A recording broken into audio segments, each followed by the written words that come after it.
Terima Salam kasih. kerukunan, salam Pancasila untuk kita semua. Terima kasih buat Gus Soleh memberikan saya kesempatan. Ini yang kedua, jadi ingat dulu waktu eranya Tolikara, Gus Soleh ya.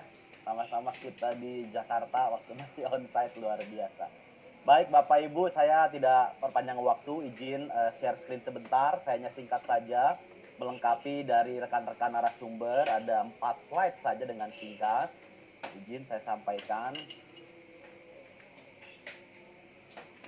Baik, apakah sudah terlihat Bapak Ibu? Terlihat ya? Sudah. Oke, Siap. terima Ya. kasih. Terima kasih Bang Mat.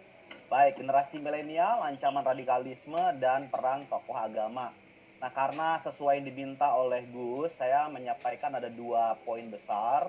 Yang pertama adalah menanggapi terkait dengan hasil survei BNPT. Kalau dikatakan 80 sampai 85% milenial kita itu rentan terpapar radikalisme, saya berpikir itu adalah sesuatu yang mungkin saja dapat terjadi. Kenapa? Sebagaimana kita ketahui bahwa generasi milenial atau kita kenal dengan generasi Y itu adalah generasi yang sekarang ini usianya kira-kira 35 sampai dengan 41 tahun.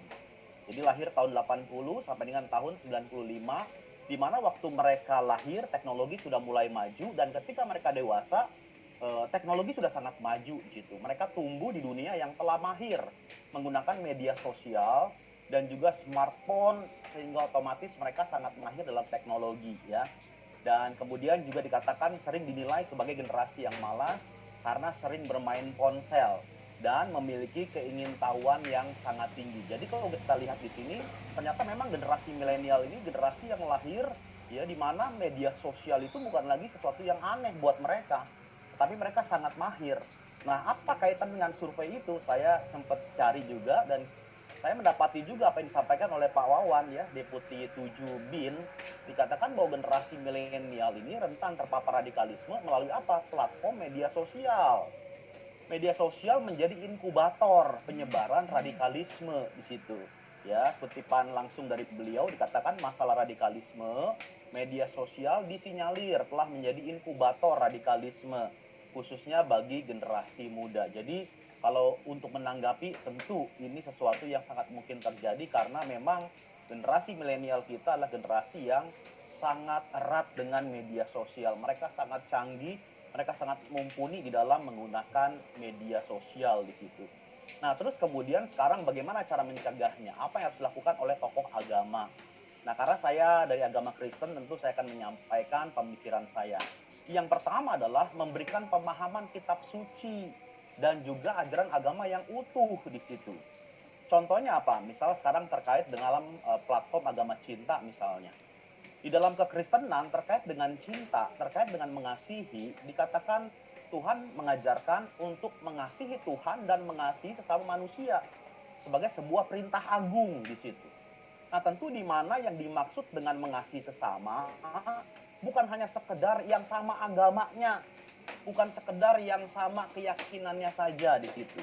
Tetapi dikatakan adalah mengasihi orang yang ada di sekitar kita yang sedang membutuhkan pertolongan sebagaimana ditulis dalam Injil Lukas pasal 10 ayat 29 sampai 37.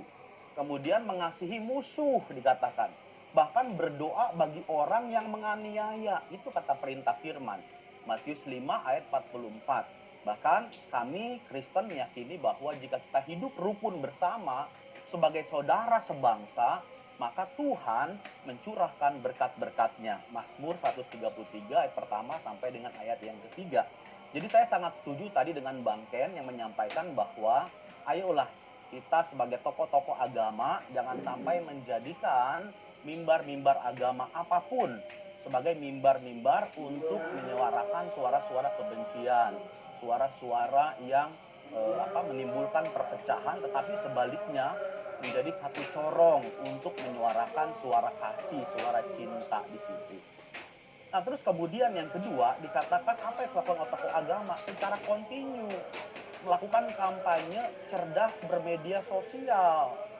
Seringkali kita berpikir sebagai tokoh agama, tugas kita hanya terkait soal agama saja, terkait soal ajaran kitab suci saja, tetapi tanggung jawab kita tentu jauh lebih luas daripada itu.